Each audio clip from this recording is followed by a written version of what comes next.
স্কুলে কেন আসোস নাই কালকে? স্যার দাদি মারা গেছিল। তোর না গত সপ্তাহে দাদি মারা গেল?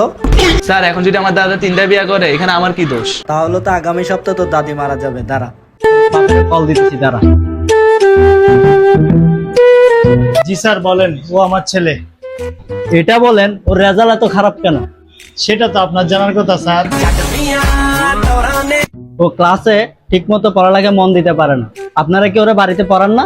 বাড়িতে যদি পড়াইতে হয় তাহলে স্কুলে কেন পাঠাইলাম? আর এমনিতেও আপনার ছেলে একটু বেশি কথা বলে। জানি না কার মতো হয়েছে। স্যার আমার মতো হইছে। দেখেন, আপনি বোঝার চেষ্টা করেন। ওর অবস্থা যদি এরকমই থাকে তাহলে আমরা কিন্তু ফেল করাই দিব। ওর রেজাল্ট যদি এরকম থাকে তাহলে স্কুলে আমি চেঞ্জ করে দিব। আর ও জানি না কেন সারাদিন মেয়েদের সাথেই কথা বলে ক্লাসে।